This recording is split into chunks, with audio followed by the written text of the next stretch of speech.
കണ്ണാ ഗുരുവായൂരപ്പ, ഇന്ന് ഭൂലോക വൈകുണ്ഠായിട്ടുള്ള നമ്മുടെ പൊന്നു ഗുരുവായൂരപ്പന്റെ തിരുസന്നിധിയിൽ ഉച്ചപൂജയും കളഭച്ചാർത്തൊക്കെ കഴിഞ്ഞ് ആ ശ്രീകോവിൽ നട തുറന്നു കേട്ടോ. പൊന്നുണ്ണിക്കണ്ണൻ വളരെ മനോഹരമായ ഒരു കളഭാലങ്കാര ചാർത്തിലാണ് ഇന്ന് ശ്രീലകത്ത് നിറഞ്ഞു നിൽക്കുന്നത്.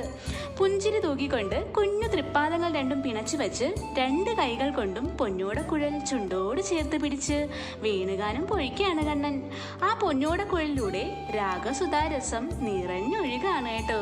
പൊൻതലകൾ ചാർത്തിയ തൃപ്പാദങ്ങളും മയിൽപ്പീലി ചൂടിയ കേശഭാരവും ഗോപീതിലകങ്ങൾ ചാർത്തിയ തിരുവുടലും ഒരു രാജകുമാരനെ പോലെ നിൽക്കുകയാണ് നമ്മുടെ പൊന്നു ഗുരുവായൂരപ്പൻ ശ്രീലകത്ത്. കണ്ണന് പട്ടുകോണ കൊടുപ്പിച്ച് അരയിൽ പൊന്നുകിങ്ങിയൊക്കെ അണിയിച്ചു കൊടുത്തിട്ടുണ്ട് യശോദാമ്മ. കൈവളകളും തോൾവളകളും ചെവിപ്പൂക്കളും ഒക്കെ നെയ്വിളക്കിന്റെ ശോഭയിൽ തിളങ്ങാണ്. തന്നെ കാണാൻ വരുന്ന ഭക്തർക്കെല്ലാം വേണുഗാനം കേൾപ്പിച്ച് മുരളീധരനായി സന്തോഷത്തോടെ വിളങ്ങുന്ന പൊന്നു ഗുരുവായൂരപ്പന്റെ പാതാരബിന്ദങ്ങളിൽ അടിയന്റെ പ്രണാമം. കൃഷ്ണ ഗുരുവായൂരപ്പ അനുഗ്രഹിക്കണേ സർവം ഗുരുവായൂർ കണ്ണൻ.